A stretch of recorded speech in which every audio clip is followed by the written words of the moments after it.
个很吊诡的情况就会出现了。我就是没经验，所以你应该才要 hire 我，给我经验不是吗？不然我要怎么累积经验呢？然后每个人又会说你没有经验，所以我就是没有办法 hire 你。It's just bull. 那今天要来跟大家聊聊的就是 UI/UX 到底在做什么，课程、证照这些到底有没有必要呢？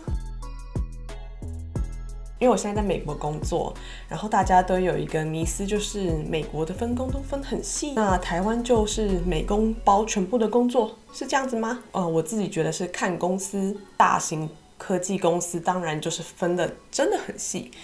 你 visual 视觉就做好视觉 ，UX 就单纯做到 wireframe 而已，然后interaction 就是给别人做，然后 researcher 就是做好他自己的 research 就可以了。如果你是 UX designer， 你就什么都不用，你什么 research 都不一定要碰到。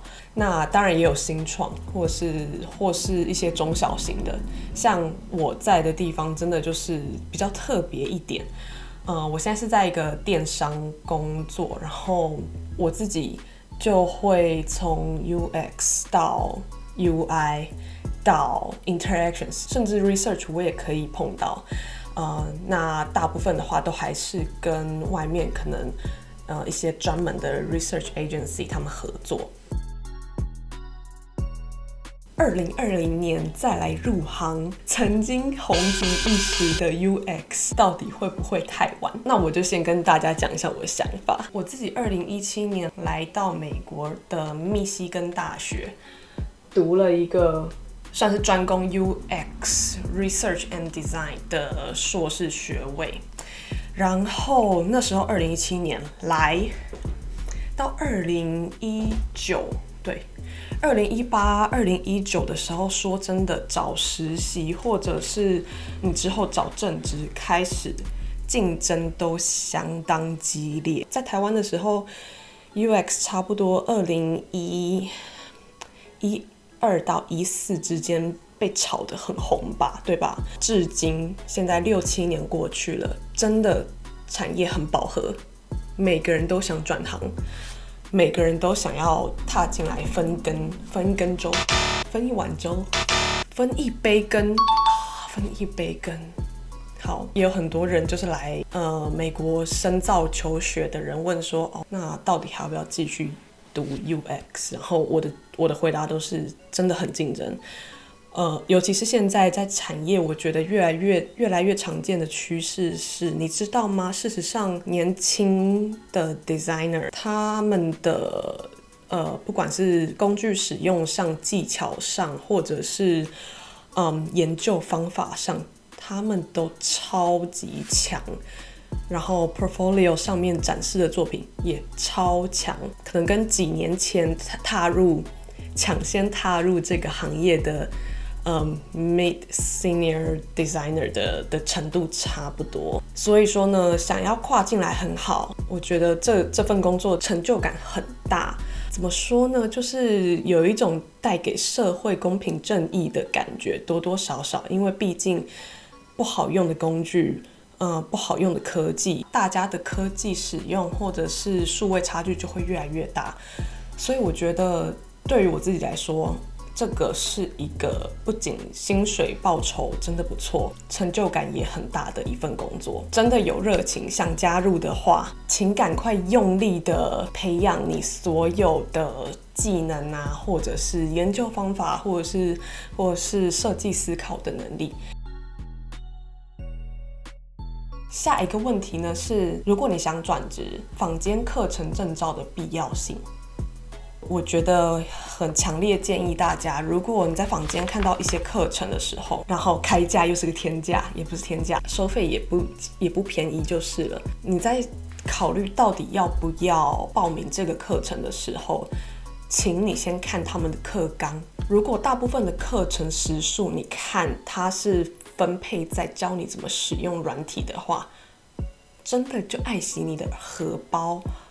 不要浪费钱了。为什么呢？如果你真的有心想要成为设计师，一个最重要的能力就是自学。应该说，如果你是在跟科技领域有关的工作，真的最重要的就是自学，因为变化太快速了，然后你每天每周可能他们就又有一个每一个软体可能又有一个新的 feature 给你。老实说，如果你花钱报名去上个5个小时教你怎么用 Adobe XD， 我跟你说啦，你在 YouTube 上面随便搜一搜，一堆国外超厉害的设计师每天在他们的频道更新，教你怎么用，教你怎么做，甚至教你设计思考，或者是 user research 到底怎么做。我自己是收集了一串 YouTuber 的频道，让你可以自学，全部看完，我保证你变成设计软体魔人，敢不敢？那继续讲刚刚坊间的证照啊，或是课程。如果你看他的课纲教的是研究方法，或者是设计思考，或者是甚至帮你组队，找客户做专案，这个就很棒。这种课我就会强烈建议你一定要报，因为你在转职的时候，我们第一个遇到的困难是什么？大家说你没经验嘛，就是你不是这个背景的，你又没有经验，那我们就是没办法给你这份工作啊。然后这个时候呢，是不是一个很吊诡的情况就会出现了？我就是没经验，所以你应该才要 hire我，给我经验，不是吗？不然我要怎么累积经验呢？然后每个人又会说，你没有经验，所以我就是没有办法 hire你。我们在密西根，我们几乎每一堂课，学校会直接帮我们分发，或者是我们可以自己选。帮一些非营利组织或是慈善团体比较没有资源的这些机构，帮他们做 user research， 帮他们做 redesign， 帮他们做 usability assessment， 这些都会是你放在你自己的可能未来的作品集里面非常好的一些案子。所以说，我会建议大家看课纲，到底有没有教到这些东西。如果有的话，报下去没关系。如果说你真的觉得你是一个欠缺动力，或者是很需要，可能平常真的很忙了，你没办法再自己自学了，那当然不管外面就是给你了什么样的课程，可能大部分是学软体的，那你也可以报。好，那这就是我对于坊间各种课程的或是证照的想法。第3点，如果我真的就是很穷，我没钱去报任何课程，我要怎么办？我的建议是，我记得以前在台湾我有看过，好像哪些平台他会帮你媒合说，你是 designer， 你是 developer， 然后你是对 PM 有兴趣，当 PM 有兴趣的人，然后他就帮你媒合起来组一个组织。如果有人记得那个网站叫什么，帮我留言一下，因为我记得我很久之前看到的，但是我很久没有再去 check 说这个东西还存不存在。那这个就是一个很好的专案经验呀。如果你就是没有钱，你是不是可以自己联络非营利机构、慈善团体？这个基本上就是我们那时候2年在硕士班天天做的事情。当你有这样子的经验的时候，你出来的作品集才会强，才会看起来是有经验的设计师，那你才有更多的筹码去跟未来的公司谈条件。讲了这么多，好像还没讲到所以我们到底在干嘛？从最简单的，相信大家应该可能对线框图等等都不陌生吧，或者是低保真到高保真度的 prototype 原型，事实上这些东西，我相信你如果真的有兴趣往这个领域一头栽入的话，你在 Google 上面随便搜一搜，你都会看到这些词。我自己的话，我在说的是我自己公司的流程而已。那我就会从最简单的这种线框图开始做一些 paper prototype， 然后在公司里面测试啊，然后慢慢的拟定方向之后，开软体。那我们有 Adobe XD， 我们有 Sketch， 我们有 Axure。事实上，很多公司都有不同的选择。我算是访问过很多比较资深的设计师，他们在应征设计师的时候，事实上不太重视你到底是用哪一个工具，他们最重视的是你在解决设计问题的这个过程中，你有没有展现出你的设计思考的能力？提出的每一个解决方案后面到底逻辑是不是严谨的？然后你的方案到底能不能解决到使用者的问题？那工具呢？工具到底有哪些？说真的超级多，现在完全就是各种 design 跟 prototype 工具大斗争的时代。Adobe XD 有 Sketch 有 Figma。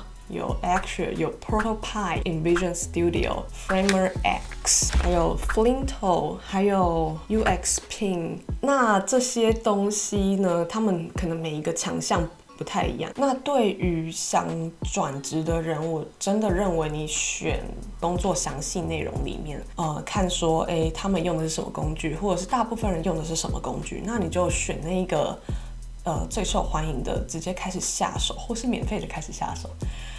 我自己觉得这样子是比较不吃亏的。老实说，所有的工具事实上大同小异。你如果上手了1-2个，其实你要再学其他的都很容易。有另外一个软体是我自己超级爱，叫 Miro， 它以前的名称叫做 Realtime Board。这个工具它是线上协作工具，然后最方便的是，你知道吗？我们之前在念硕班的时候，常常都有非常多的interview 的 data 要分析。那这些 data 我们都要做那些亲和图嘛，就是会用非常多的便利贴，然后最后可能归纳出最根本的使用者的问题有哪些。然后呢，这个工具就是超神。我们通常只要把所有的 interview 的那些文字的 data 全部汇入这个工具之后，它就会自己帮你产生小型很可爱的便利贴。除了这个之外，它本身还内建了很多的模板，就是可能工作流的模板啊，或是 brainstorming 的模板啊，等等等。然后我现在甚至连我如果想要改我的作品集，然后记录我的作品流程的话，或者是它甚至可以做 wireframe， 就可以做线框图。我自己是没有尝试过啦，我觉得听起来太累了。真实使用者心得，我就是没有收钱的哦。好像差不多就这样了耶。今天最想跟大家分享的，应该就是工具啊，跟外面的课程证照这些心得分享。我自己呢，也收集了一长串我有在关注的各个非常牛的设计相关的 YouTuber。如果你想要知道到底哪些频道值得追踪，可以寄信给我，我会把这整条 list 寄给你。好，那今天就是大概是这样咯。如果你们对这方面有兴趣，想要了解更多的话，就麻烦可能 email 给我，或者在下面留言。我如果知道相关的资源的话，我就一定会分享给大家。今天就这样咯，拜拜。我就是一个奇怪的阿姨，不知道在自嗨什么东西。按赞跟订阅哦。